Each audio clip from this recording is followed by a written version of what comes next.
हाय दोस्तों, welcome to my YouTube channel Nancy success classes. Finally आज class 10th का हिंदी का पेपर हो गया। तो दोस्तों आज हम आप सभी लोगों को हिंदी का पेपर सॉल्व करवाएंगे। देखिए दोस्तों, यह पेपर मेरी सिस्टर का है।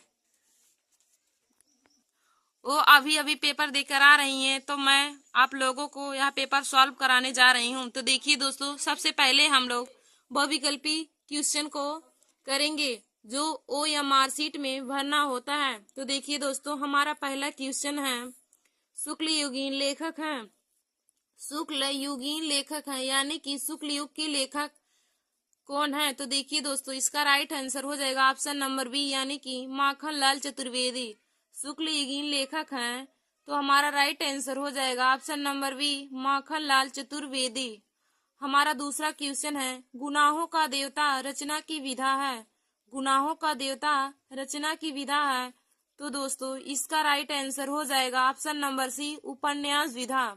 गुनाहों का देवता रचना की विधा है, तो इसका राइट आंसर हो जाएगा ऑप्शन नंबर सी उपन्यास विधा। देखिए दोस्तों, यदि आपको पूछा होता क्वेश्चन में कि गुनाहों का देवता रचना के लेखक कौन है, तो आप लगाते हैं धर्मवीर भारती। गुनाहों का देवता रचना के लेखक हैं धर्मवीर भारती और गुनाहों का देवता रचना की विधा है। तो इसका राइट आंसर हो जाएगा ऑप्शन नंबर सी यानी कि उपन्यास विधा। हमारा तीसरा क्वेश्चन है, किशोरी लाल गोस्वामी की रचना है। किशोरी लाल गोस्वामी की रचना है। तो दोस्तों इसका राइट आंसर हो जाएगा ऑप्शन नंबर डी यानी कि इंदुमती। किशोरी लाल गोस्वामी की रचना है, तो हमारा राइट आंसर हो जाएगा option number D Indumati. Indumati कहानी की लेखक ही किशोरी लाल गोस्वामी हैं। हमारा चौथा क्वेश्चन है, ध्रुव स्वामिनी के लेखक हैं। ध्रुव स्वामिनी के लेखक हैं। तो दोस्तों इसका राइट आंसर हो जाएगा ऑप्शन नंबर ए यानी कि जयशंकर प्रसाद।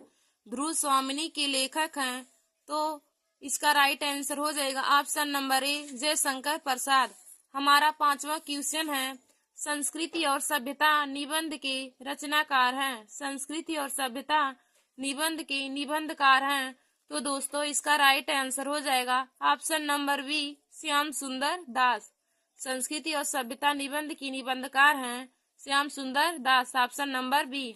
हमारा छठवां क्वेश्चन है, भाव विलास के रचयिता हैं। भाव विलास के रचयिता हैं। तो दोस्तों इसका राइट आंसर हो जाएगा कवि देव यानी कि ऑप्शन नंबर डी। तो दोस्तों भाव विलास के रचयिता हैं, तो इसका राइट आंसर हो जाएगा ऑप्शन नंबर डी कवि देव। हमारा सातवां क्वेश्चन है, रीति मुक्त काव्य धारा की रचना है। रीति मुक्त काव्य धारा की रचना है। तो दोस्तों इसका राइट आंसर हो जाएगा ऑप्शन नंबर बी यानी कि बिहारी सस्सई। रीति मुक्त काव्य धारा की रचना है, तो इसका राइट आंसर हो जाएगा ऑप्शन नंबर बी बिहारी सस्सई। दोस्तों हमारा अगला क्वेश्चन आठवां है, दूसरा तार सप्तक का प्रकाशन वर्ष है। दूसरा सप्तक का प्रकाशन वर्ष है। तो दोस्तों इसका राइट आंसर हो जाएगा ऑप्शन नंबर बी यानी कि 1951 ईस्वी में दूसरा तार सप्तक का प्रकाशन वर्ष है। तो इसका राइट आंसर हो जाएगा ऑप्शन नंबर बी यानी 1951 ईस्वी में। देखिए दोस्तों, पहला तार सप्तक का प्रकाशन वर्ष 1943, दूसरा 1951 और तीसरा 1959 ईस्वी में प्रकाशित हुआ था। तीनों तार सप्तकों में 8-8 साल का अंतर है। हमारा नौवां क्वेश्चन है, प्रगतिवाद युग के कवि हैं। प्रगतिवाद युग के कवि हैं। तो दोस्तों इसका राइट आंसर हो जाएगा option number B Prabhakar Machwe. प्रगतिवादी युग के कवि हैं, तो इसका राइट आंसर हो जाएगा option number B Prabhakar Machwe. दोस्तों हमारा 10वां क्वेश्चन है, महादेवी वर्मा की रचना है। महादेवी वर्मा की रचना है। तो इसका राइट आंसर हो जाएगा ऑप्शन नंबर सी पथ के साथी। देखिए दोस्तों, पथ के साथी रचना के लेखक महादेवी वर्मा जी हैं। तो महादेवी वर्मा की रचना है, तो इसका राइट आंसर हो जाएगा ऑप्शन नंबर सी पथ के साथी। हमारा 11वां क्वेश्चन है, बिंद के वासी उदासी तपोव्रतधारी महाविनु नारी दुखारे पंक्ति में कौन सा रस है? बिंद के वासी उदासी तपोव्रतधारी महाविनु नारी दुखारे पंक्ति में कौन सा रस है? तो दोस्तों इसका राइट आंसर हो जाएगा ऑप्शन नंबर बी, यानी कि हास्य रस। बिंद के वासी उदासी तपोव्रतधारी महाबीनु नारी दुखारी में हास्य रस है। दोस्तों हमारा अगला क्वेश्चन है 12वां, जहां उपमेय में उपमान की समानता प्रकट की जाए वहां अलंकार होता है। जहां उपमेय में उपमान की समानता प्रकट की जाए वहां अलंकार होता है। तो दोस्तों इसका राइट आंसर हो जाएगा ऑप्शन नंबर ए, यानी कि उपमा अलंकार। जहां उपमेय में उपमान की समानता प्रकट की जाए वहां पर उपमा अलंकार होता है। हमारा 13वां क्वेश्चन है सोरठा छंद के दूसरे व चौथे चरण में मात्रा होती है। सोरठा छंद के दूसरे व चौथे चरण में मात्रा होती है। तो दोस्तों इसका राइट आंसर हो जाएगा ऑप्शन नंबर डी, 13-13। सोरठा छंद के दूसरे व चौथे चरण में मात्रा होती है तो 13-13। अब देखिए दोस्तों सोरठा छंद के प्रथम और तृतीय चरण में 11-11 और द्वितीय और चतुर्थ में 13-13 होती है। तो इसमें दूसरे और चौथे चरण में 13-13 मात्रा हो जाएगी, यानी कि इसका right answer option number D 13 हो जाएगा। हमारा अगला है 14वां, अपव्यय शब्द में उपसर्ग जुड़ा है। अपव्यय शब्द में उपसर्ग जुड़ा है। तो दोस्तों इसका राइट आंसर हो जाएगा अपव्यय शब्द में उपसर्ग है अप। देखिए दोस्तों अपव्यय का हम लोग जब संधि विच्छेद करेंगे तो हो जाएगा अप प्लस व्यय, तो अपव्यय में उपसर्ग हो जाएगा अप। हमारा 15वां क्वेश्चन है माता पिता में समास है। माता पिता में समास है। तो दोस्तों इसका राइट आंसर हो जाएगा ऑप्शन नंबर डी, द्वंद्व। देखिए दोस्तों माता और पिता का जब समास विग्रह किया जाएगा तो हो जाएगा माता और पिता। माता पिता का समास विग्रह हो जाएगा माता और पिता, तो इसमें द्वंद्व समास हो जाएगा। तो हमारा इसका राइट आंसर हो जाएगा ऑप्शन नंबर डी, द्वंद्व समास। दोस्तों हमारा अगला 16वां है समुद्र शब्द का पर्यायवाची शब्द नहीं है। समुद्र शब्द का पर्यायवाची शब्द नहीं है। तो दोस्तों देखिए समुद्र का पर्यायवाची सागर होता है, पारावार होता है, जलधि होता है, लेकिन महीपति नहीं होता है। समुद्र का पर्यायवाची सागर होता है, पारावार और जलधि होता है, लेकिन महीपति नहीं होता है। तो इसमें इसका राइट आंसर हो जाएगा ऑप्शन नंबर सी, महीपति। समुद्र शब्द का पर्यायवाची महीपति नहीं है। हमारा अगला है 100 शब्द का तत्सम है। 100 शब्द का तत्सम शब्द है। तो दोस्तों इसका right answer option number A, सत हो जाएगा। 100 का तत्सम शब्द सत हो जाएगा। हमारा अगला 18वां क्वेश्चन है तेसाम में विभक्ति और वचन है। तेसाम में विभक्ति और वचन है। तो दोस्तों देखिए तेसाम हो या फलानाम हो या षष्ठी बहुवचन का है, तेसाम में विभक्ति और वचन हो जाएगा। तो इसका right answer option number C, षष्ठी विभक्ति और बहुवचन या षष्ठी विभक्ति का बहुवचन है। तेसाम षष्ठी विभक्ति का बहुवचन है। दोस्तों हमारा अगला 19वां है तुमसे सोया नहीं जा सकता है। वाक्य में वाच्य है। तुमसे सोया नहीं जा सकता वाक्य में वाच्य है। तो दोस्तों इसका राइट आंसर हो जाएगा ऑप्शन नंबर बी, भाववाच्य। तुमसे सोया नहीं जा सकता है वाक्य में वाच्य है। तो दोस्तों इसका राइट आंसर हो जाएगा ऑप्शन नंबर बी, भाववाच्य। देखिए दोस्तों जब किसी भी वाक्य में नकार दिया जाता है तो वहां पे भाववाच्य, जैसे अभी कह दिया जाए तुमसे चला नहीं जाता है तो वह भी वाक्य भाववाच्य होगा। हमारा 20वां क्वेश्चन है विकारी पद नहीं है। विकारी पद नहीं है। तो दोस्तों इसका राइट आंसर हो जाएगा ऑप्शन नंबर सी, प्रतिदिन। विकारी पद नहीं है तो दोस्तों इसका राइट आंसर हो जाएगा प्रतिदिन। देखिए दोस्तों अब हम लोगों ने सभी बहुविकल्पी क्वेश्चन को आपको सॉल्व करा दिया है। तो जो लोग अभी अभी पेपर देकर आ रहे हैं वे लोग अपने पेपर को जरूर मिला लें और हमारे इस वीडियो को देखकर अपने दोस्तों में भी शेयर कर लें ताकि वे भी अपने पेपर को मिला लें। देखिए दोस्तों हमने आप सबको OMR शीट में भरने वाले बहुविकल्पी क्वेश्चन को बता दिया। अब हम लोग आपको कॉपी में लिखने वाले क्वेश्चन को सॉल्व करवाएंगे। तो हमारा 21वां क्वेश्चन है निम्नलिखित में से किसी एक गद्यांश पर आधारित सभी प्रश्नों के उत्तर दीजिए। निम्नलिखित में से किसी एक गद्यांश पर आधारित प्रश्नों के उत्तर दीजिए। तो देखिए दोस्तों हमें का और खा करके दिया है, तो इन दोनों गद्यांश में से हमें कोई एक गद्यांश करना है। तो दोस्तों हम आपको खा वाला बताएंगे, यानी कि अथवा वाला गद्यांश को बताएंगे। देखिए दोस्तों, इसमें दिया है, ईर्ष्या से बचने का उपाय मानसिक अनुशासन है। जो व्यक्ति ईर्ष्यालु स्वभाव का है उसे फालतू बातों के बारे में सोचने की आदत छोड़ देनी चाहिए। उसे यह भी पता लगाना चाहिए कि जिस अभाव के कारण वह ईर्ष्यालु बन गया है उसकी पूर्ति का रचनात्मक तरीका क्या है। जिस दिन उसके भीतर यह जिज्ञासा जागेगी उसी दिन में से वह ईर्ष्या करना कम कर देगा। देखिए दोस्तों, हमने अब गद्यांश को पढ़ लिया है। अब इसमें दिए गए उत्तर को देखेंगे, प्रश्न को पढ़कर उसका उत्तर लिखेंगे। तो देखिए दोस्तों, हमारा इस गद्यांश का पहला क्वेश्चन पूछा गया है, उपयुक्त गद्यांश का संदर्भ लिखिए। उपयुक्त गद्यांश का संदर्भ लिखिए। तो दोस्तों हम लोग संदर्भ में लिखेंगे, प्रस्तुत गद्यांश हमारी पाठ्य पुस्तक हिंदी के ईर्ष्या तू ना गई मेरे मन से नामक शीर्षक से अवतरित है। ईर्ष्या तू ना गई मेरे मन से नामक शीर्षक से अवतरित है। इसके सुप्रसिद्ध लेखक रामधारी सिंह दिनकर जी हैं।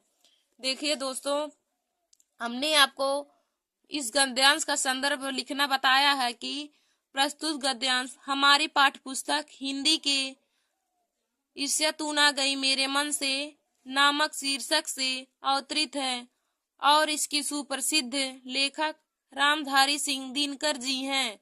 तो दोस्तों हमारा पहला क्वेश्चन का आंसर यानी कि संदर्भ तैयार हो गया। अब हम लोग दूसरे क्वेश्चन को देखेंगे।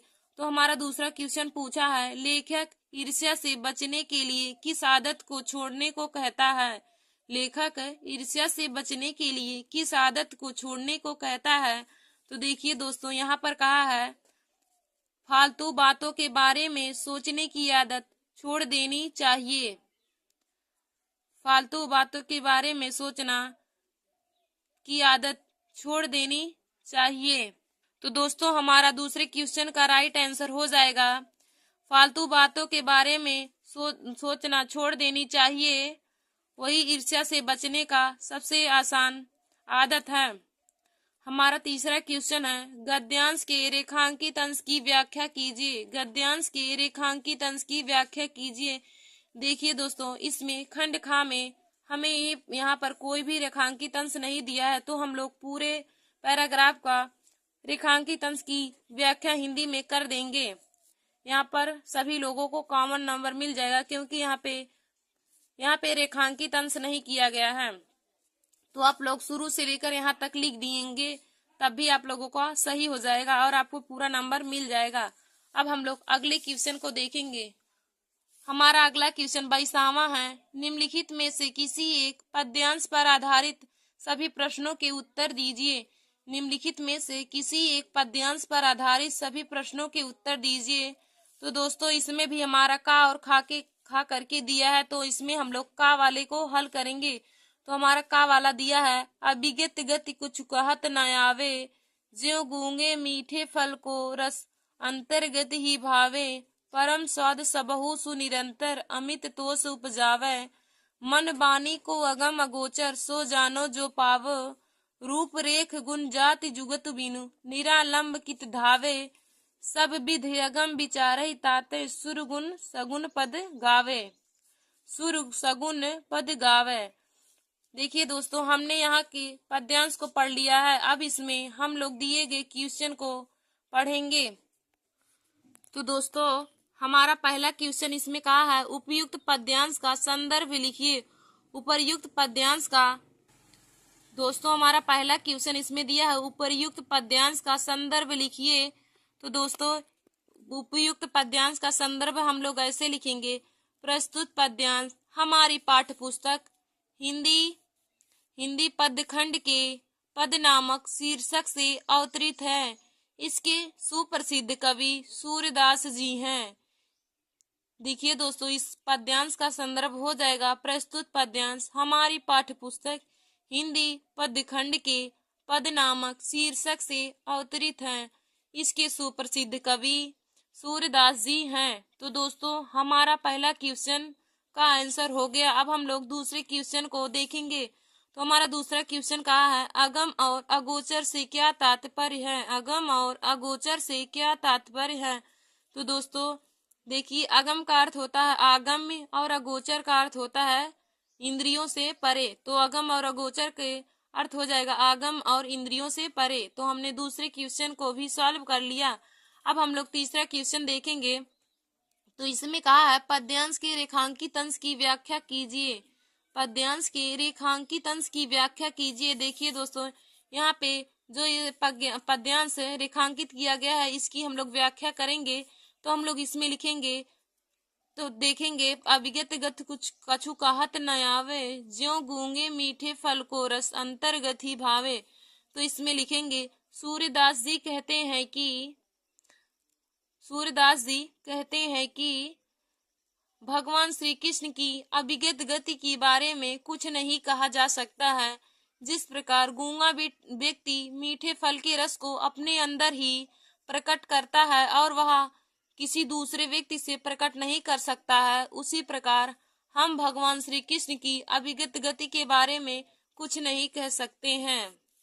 देखिए दोस्तों, हमने आपको इस पद्यांश की तीनों क्वेश्चन को सॉल्व करा दिया। अब हम लोग आगे के क्वेश्चन को देखेंगे। तो हमारा अगला 23वां क्वेश्चन है, दिए गए संस्कृत गद्यांश में किसी एक का संदर्भ सहित हिंदी में अनुवाद कीजिए। दिए गए संस्कृत गद्यांश में से किसी एक संदर्भ सहित हिंदी में अनुवाद कीजिए।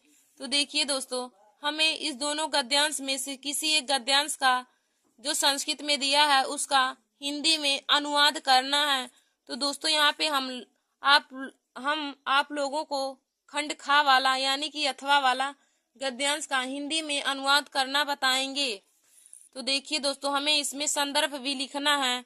तो हम लोग लिखेंगे, तो संदर्भ में लिखेंगे, प्रस्तुत गद्यांश हमारी पाठ्य पुस्तक हिंदी संस्कृत खंड या फिर हिंदी अनिवार्य संस्कृत के प्रबुद्धो ग्रामीणा नामक शीर्षक से अवतरित है। प्रस्तुत गद्यांश हमारी पाठ्य पुस्तक हिंदी अनिवार्य संस्कृत के प्रबुद्धो ग्रामीणा नामक शीर्षक से अवतरित है। उसके बाद दोस्तों हम लोग हेडिंग डालकर हिंदी में अनुवाद करके लिखेंगे। तो इसमें दिया है, एकदा बहवा जना ध्रुवयानम आरूहम नगरम प्रति गच्छन्ति स्म। एक बार बहुत लोग रेलगाड़ी में बैठकर नगर की तरफ जा रहे थे। एक बार बहुत लोग रेलगाड़ी में बैठकर नगर की तरफ जा रहे थे।